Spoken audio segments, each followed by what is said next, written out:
Hola, bienvenidos al podcast Lecciones en Amor Divino. Mi nombre es Israel Hernández. Gracias por descargar este episodio. Antes de comenzar con la lectura de la lección, quiero agradecer a quienes se han suscrito y están participando en el concurso para ganarse los premios de celebración por el lanzamiento de nuestro sitio web. Si aún no lo has visitado, la dirección es leccionesenamordivino.com. Esta semana quiero hacer una petición especial. Quiero saber qué clase de preguntas surgen cuando escuchas este podcast. ¿Qué clase de pensamientos te vienen a la mente cuando estudias la lección de escuela sabática? ¿O con qué preguntas te quedas después de la clase en la iglesia? Envíame tus comentarios a través de Facebook o en un correo electrónico.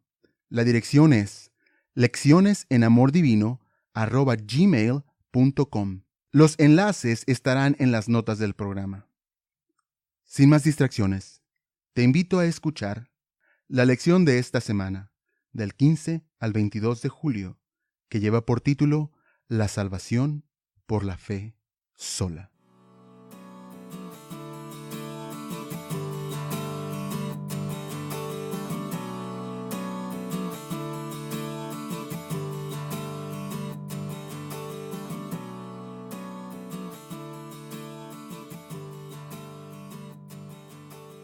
Lección número 4. Para el 22 de julio de 2017.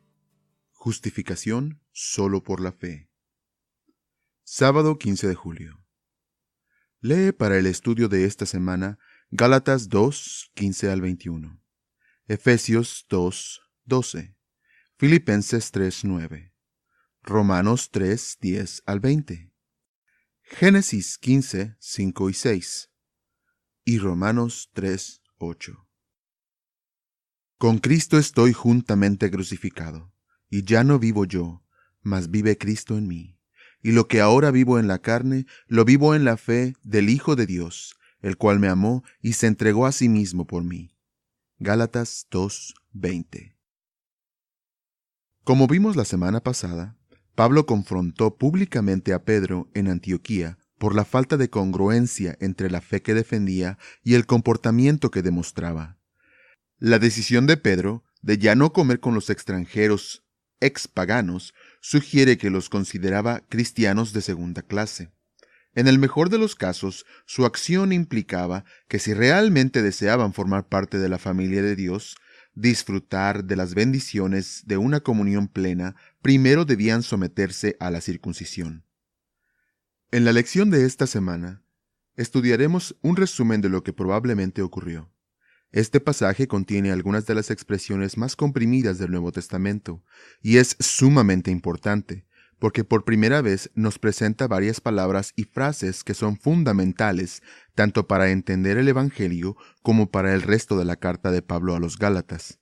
Estas palabras incluyen justificación, justicia, obras de la ley, creer, y no solamente fe, sino incluso la fe de Jesús. ¿Qué quiere decir Pablo en estos términos y qué nos enseña acerca del plan de salvación?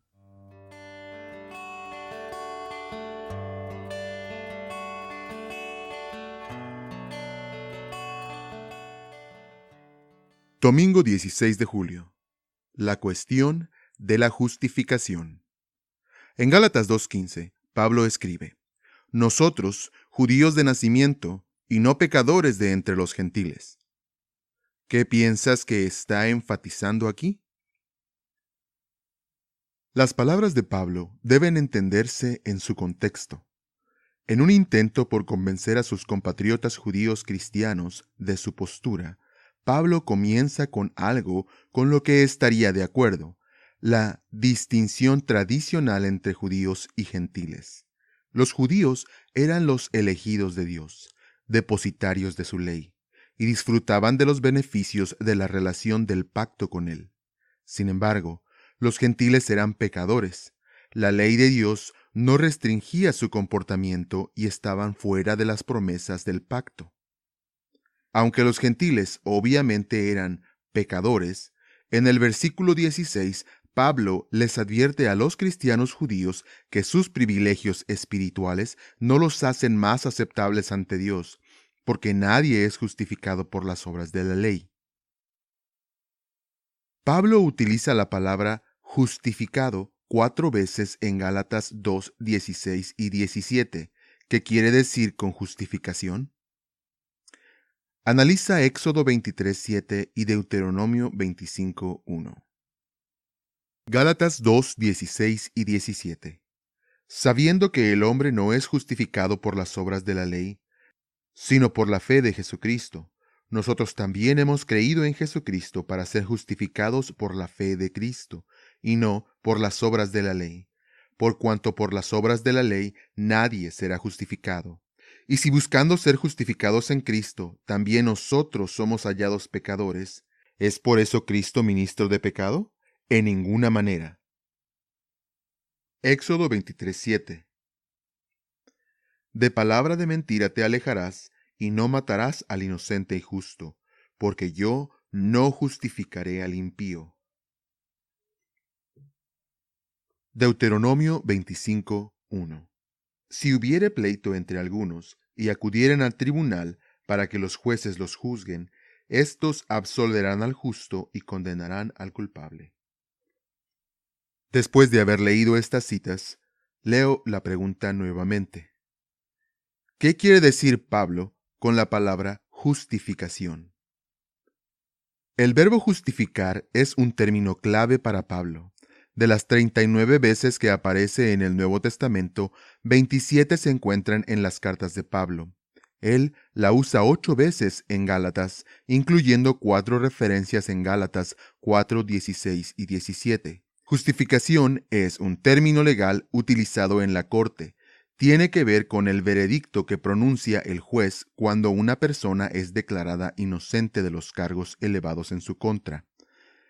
Es lo opuesto a condenación.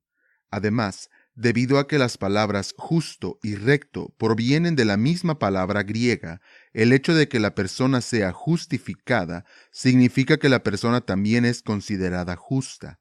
Por ende, la justificación implica más que el simple perdón o la absolución. Es la declaración positiva de que una persona es justa. Sin embargo, para algunos de los creyentes judíos, la justificación era relacional. Tenía que ver con su relación con Dios y su pacto. Ser justificado también significaba que una persona era contada como el miembro fiel de la comunidad del pacto de Dios, la familia de Abraham. Lee Gálatas 2:15 al 17. ¿Qué está queriendo decir Pablo aquí? ¿Y cómo puedes aplicar estas palabras a tu propia experiencia cristiana? Leo Gálatas 2:15 al 17 nuevamente. Nosotros, judíos de nacimiento, y no pecadores de entre los gentiles, sabiendo que el hombre no es justificado por las obras de la ley, sino por la fe de Jesucristo, nosotros también hemos creído en Jesucristo para ser justificados por la fe en Cristo, y no por las obras de la ley, por cuanto por las obras de la ley nadie será justificado. Y si buscando ser justificados en Cristo también nosotros somos hallados pecadores, ¿es por eso Cristo ministro de pecado? En ninguna manera.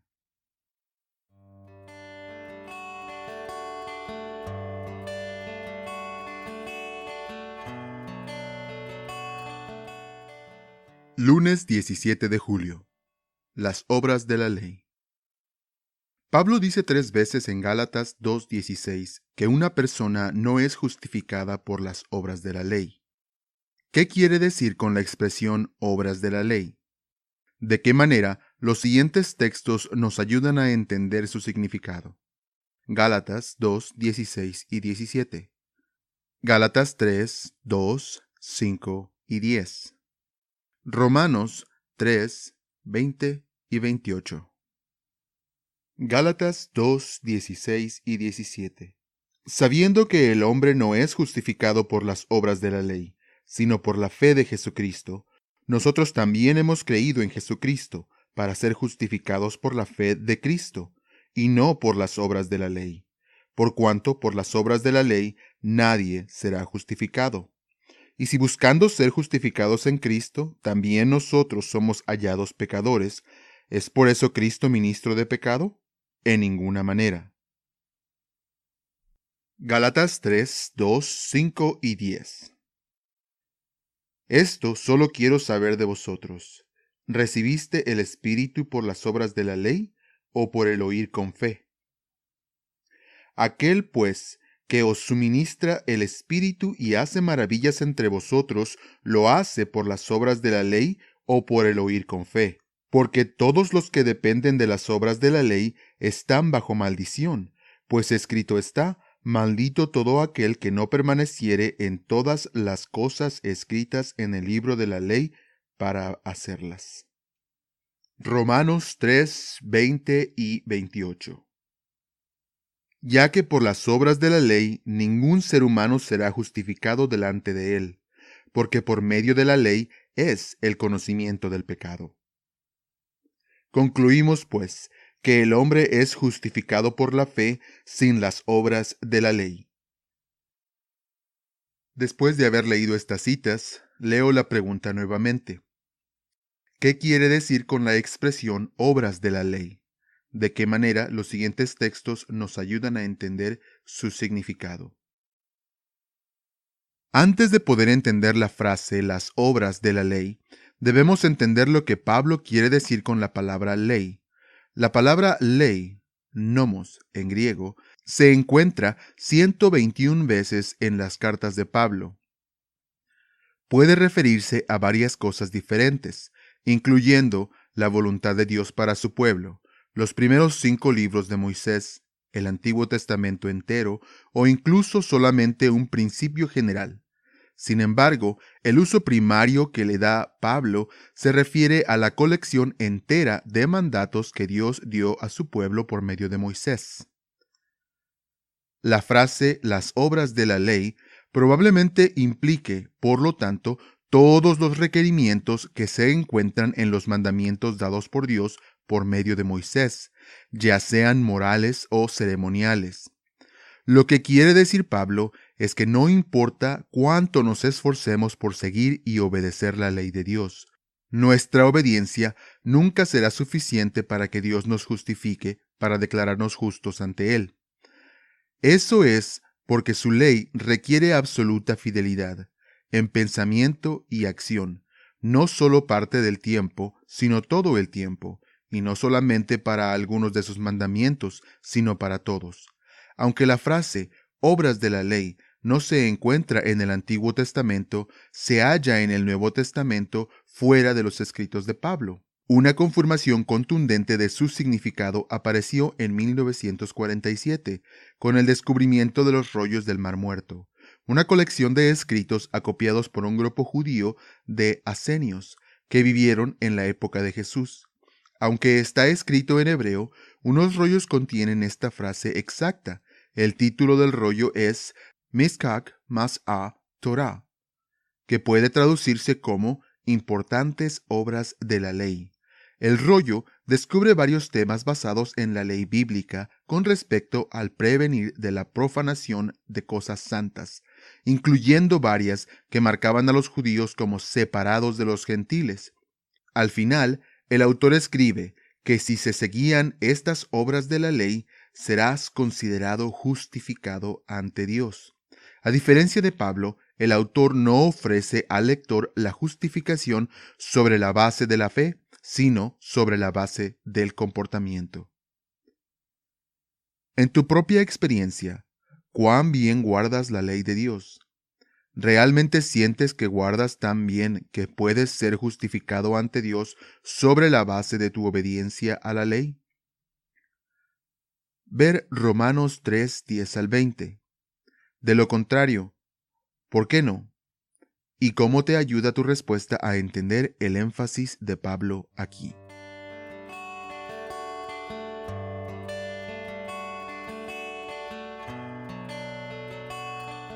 Martes 18 de julio. El fundamento de nuestra justificación. Y ser hallado en él, no teniendo mi propia justicia, que es por la ley, sino la que es por la fe en Cristo, la justicia que es de Dios por la fe. Filipenses 3:9. No deberíamos suponer que los judíos cristianos estaban sugiriendo que la fe en Cristo no era importante. Después de todo, todos eran creyentes en Jesús. Todos tenían fe en Él. No obstante, su comportamiento demostraba que sentían que la fe no era suficiente por sí misma. Debían complementarse con la obediencia, como si nuestra obediencia agregara algo al acto mismo de la justificación. La justificación, habrían argumentado, era tanto por la fe como por las obras. La forma en que Pablo contrasta repetidamente la fe en Cristo con las obras de la ley indica que su fuerte oposición a este enfoque de tanto esto como eso, la fe y la fe sola es la base de la justificación. Para Pablo, además, la fe no es simplemente un concepto abstracto. Está conectado inseparablemente con Jesús. De hecho, la frase traducida 2 veces como fe en Cristo, en Gálatas 2:16, es mucho más rica de lo que cualquier traducción puede abarcar. La frase en griego se traduce literalmente como la fe o la fidelidad de Jesús.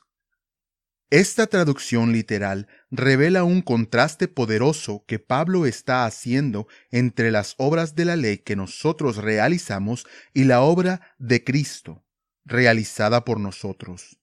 Las obras que Él, por medio de su fidelidad, por ende la fidelidad de Jesús, ha hecho por nosotros.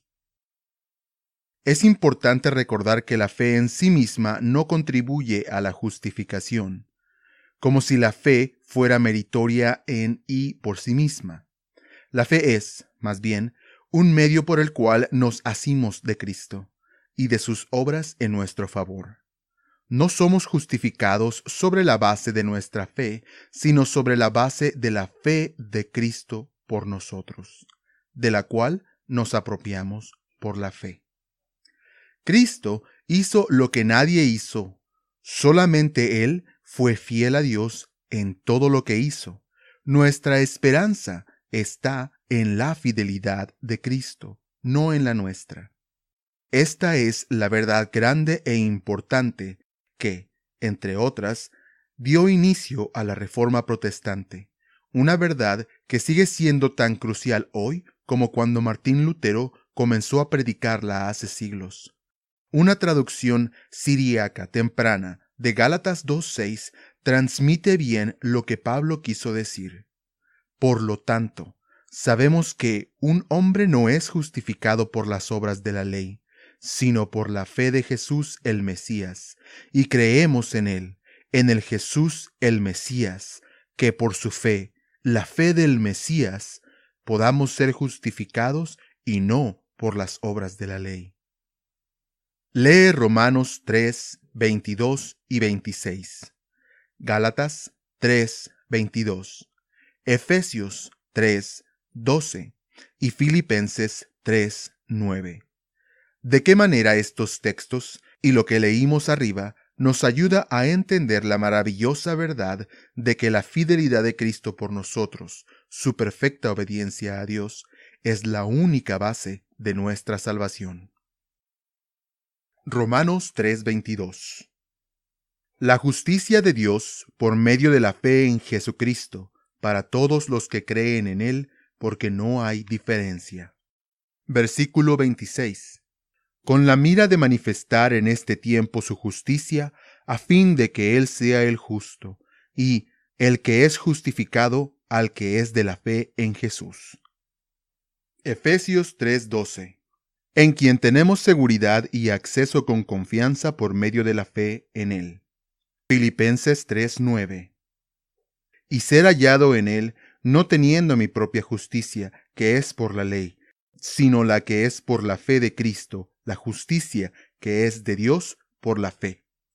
Después de haber leído estas citas, leo la pregunta nuevamente. ¿De qué manera estos textos y lo que leímos arriba nos ayudan a entender la maravillosa verdad de que la fidelidad de Cristo por nosotros, su perfecta obediencia a Dios, es la única base de nuestra salvación?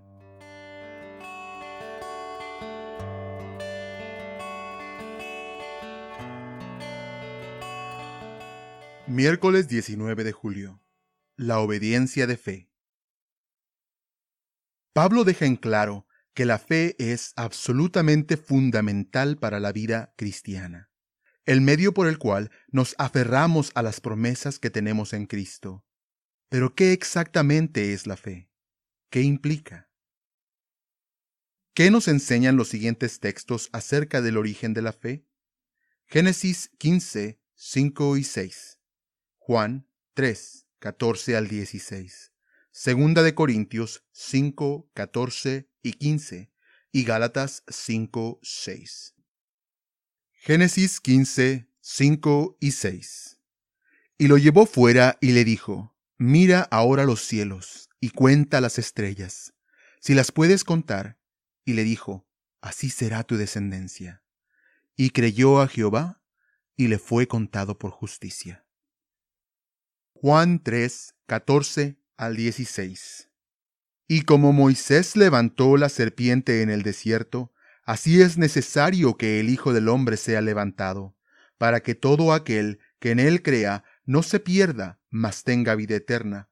Porque de tal manera amó Dios al mundo, que ha dado a su Hijo unigénito, para que todo aquel que en él cree no se pierda, mas tenga vida eterna.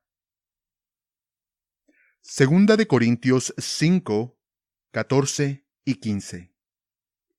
Porque el amor de Cristo nos constriñe, pensando esto, que si uno murió por todos, luego todos murieron, y por todos murió, para que los que viven ya no vivan para sí, sino para el que murió y resucitó por ellos. Gálatas 5, 6. Porque en Cristo Jesús ni la circuncisión vale algo, ni la incircuncisión, sino la fe que obra por el amor. Después de haber leído estas citas, leo la pregunta nuevamente. ¿Qué nos enseñan los siguientes textos acerca del origen de la fe? La fe bíblica genuina siempre es una respuesta a Dios. La fe no es una especie de sentimiento o actitud que los humanos deciden tener un día porque Dios lo quiere. Al contrario, la verdadera fe se origina en un corazón conmovido por un sentimiento de gratitud y amor por la bondad de Dios. Por eso, cuando la Biblia habla acerca de la fe, esa fe siempre llega después de una iniciativa tomada por Dios. En el caso de Abraham, por ejemplo, la fe es una respuesta a las maravillosas promesas que Dios le hace. Mientras en el Nuevo Testamento, Pablo dice que la fe, en una última instancia, está enraizada en nuestra comprensión de lo que Cristo hizo por nosotros en la cruz. Si la fe es una respuesta a Dios, ¿qué debería incluir esta respuesta? Considera lo que dicen los siguientes textos acerca de la naturaleza de la fe. Juan 8, 32 al 36, Hechos 10, 43, Romanos 1, 5 y 8, Romanos 6, 17, Hebreos 11, 6 y Santiago 2, 19. Juan 8, 32. Y conoceréis la verdad, y la verdad os hará libres. Versículo 36. Así que si el Hijo os liberare, seréis verdaderamente libres. Hechos 10, 43. De este dan testimonio todos los profetas, que todos los que en él creyeren recibirán perdón de pecados por su nombre. Romanos 1, 5. Y por quien recibimos la gracia y el apostolado para obediencia a la fe en todas las naciones por amor de su nombre. Versículo 8. Primeramente doy gracias a mi Dios mediante Jesucristo con respecto a todos vosotros de que vuestra fe se divulga por todo el mundo. Romanos 6, 17. Pero gracias a Dios que aunque erais esclavos del pecado, habéis obedecido de corazón a aquella forma de doctrina a la cual fuisteis entregados. Hebreos 11:6. Pero sin fe es imposible agradar a Dios, porque es necesario que el que se acerca a Dios crea que le hay, y que es galardonador de los que le buscan. Santiago 2:19. Tú crees que Dios es uno, bien haces. También los demonios creen y tiemblan. Después de haber leído estas citas, leo la pregunta nuevamente. Si la fe es una respuesta a Dios, ¿qué debería incluir esa respuesta? Muchos definen la fe como la creencia. Esta definición es problemática porque en griego la palabra fe es simplemente una forma sustantiva del verbo creer. Usar una forma para definir la otra es como decir la fe es tener fe. No nos dice nada. Un análisis cuidadoso de las Escrituras revela que la fe implica no solamente un conocimiento de Dios, sino un consentimiento o aceptación de ese conocimiento. Esta es una de las razones por las que es tan importante tener una idea acertada de Dios. Las ideas distorsionadas acerca del carácter de Dios, en realidad, pueden hacer que sea más difícil tener fe. Pero un consentimiento intelectual del Evangelio no es suficiente, porque en el sentido, aún los demonios creen, la verdadera fe también afecta la manera en que vive una persona. En Romanos 1:5, Pablo escribe sobre la obediencia de la fe.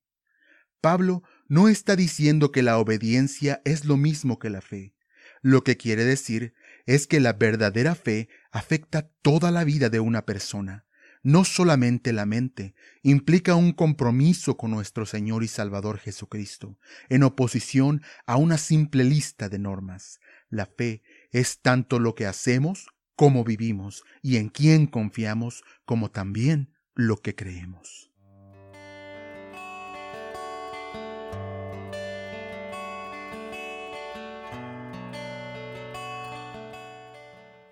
Jueves 20 de julio.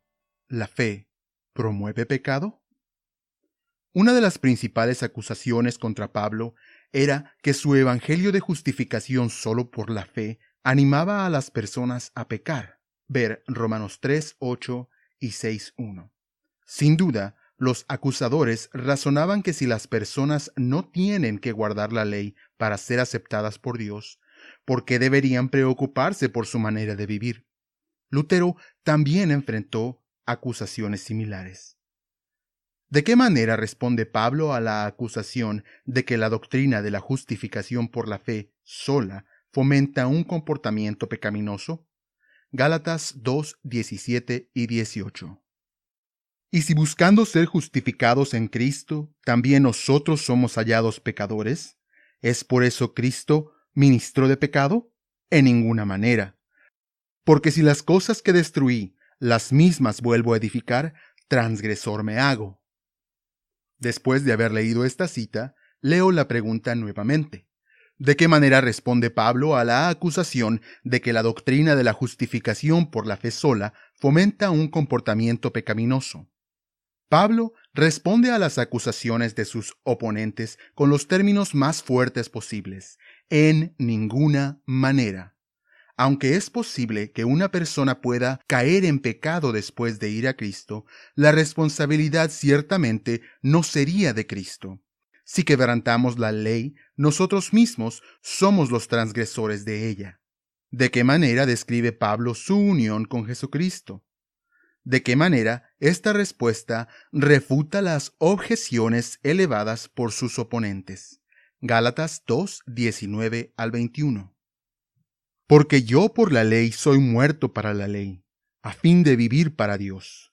Con Cristo estoy juntamente crucificado, y ya no vivo yo, mas vive Cristo en mí. Y lo que ahora vivo en la carne, lo vivo en la fe del Hijo de Dios, el cual me amó y se entregó a sí mismo por mí. No desecho la gracia de Dios, pues si por la ley fuese la justicia, entonces por demás murió Cristo. Después de haber leído esta cita, leo la pregunta nuevamente. ¿De qué manera describe Pablo su unión con Jesucristo? ¿De qué manera esta respuesta refuta las objeciones levantadas por sus oponentes? A Pablo le resulta simplemente ridículo el razonamiento de sus oponentes. Aceptar a Cristo por la fe no es algo trivial, no es un juego celestial de fingimiento en el que Dios cuenta a la persona como justa mientras no hay ningún cambio verdadero en la manera en que vive esta persona. Al contrario, aceptar a Cristo por la fe es extremadamente radical.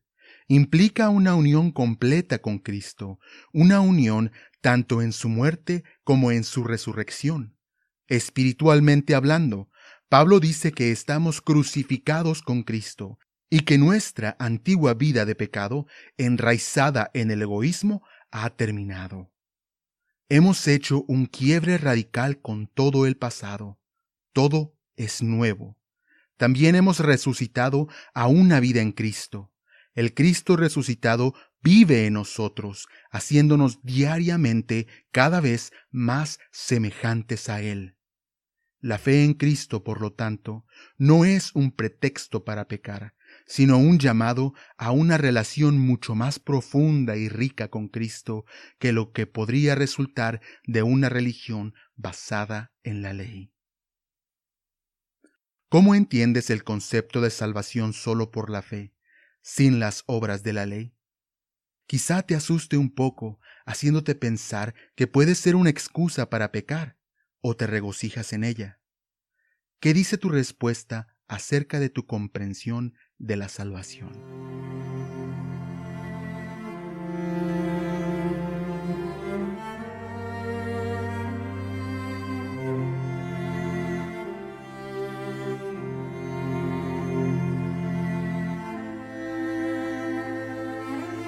Viernes 21 de julio.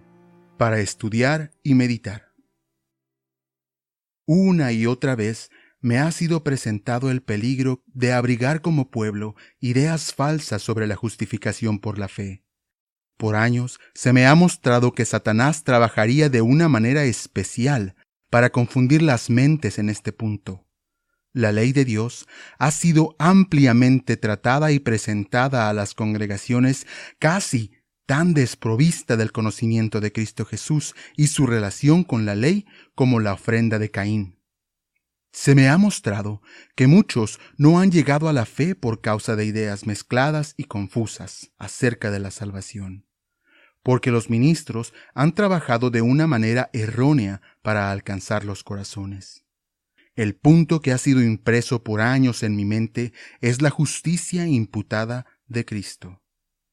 No hay un punto que precise ser considerado con más fervor, repetido con más frecuencia o establecido con más firmeza en la mente de todos que la imposibilidad de que el hombre caído haga mérito alguno por sus propias obras, por buenas que éstas sean. La salvación es solamente por la fe en Cristo Jesús. Fe y obras. Página 15 y 16. La ley demanda justicia, y ante la ley el pecador debe ser justo, pero es incapaz de serlo. La única forma de que puede obtener la justicia es mediante la fe. Por fe puede presentar a Dios los méritos de Cristo, y el Señor coloca la obediencia de su Hijo en la cuenta del pecador. La justicia de Cristo es aceptada en lugar del fracaso del hombre, y Dios recibe, perdona y justifica al alma creyente y arrepentida. La trata como si fuera justa y la ama como ama a su Hijo. Mensajes selectos, tomo 1, página 430. Preguntas para dialogar. En el primer pasaje citado arriba, Elena de White dice que ningún asunto debe enfatizarse más que la justificación por la fe. Como clase, ¿de qué manera los comentarios de ella son tan aplicables a nosotros hoy como lo fueron cuando los escribió hace más de 100 años y por qué? Piensa en la Reforma Protestante y en Lutero. Por más que el momento, el lugar y las circunstancias sean diferentes, por qué la verdad que Pablo presentó aquí fue un factor tan crucial para liberar a millones de personas de la esclavitud espiritual de Roma. Resumen. El comportamiento de Pedro en Antioquía sugirió que los expaganos no podían ser verdaderos cristianos, a menos que se circuncidaran. Pablo señaló la falacia de un pensamiento semejante. Dios no puede pronunciar justo a nadie sobre la base del comportamiento de esa persona, pues aún los mejores seres humanos no son perfectos. Es solamente al aceptar lo que Dios ha hecho por nosotros en Cristo que los pecadores pueden ser justificados ante sus ojos.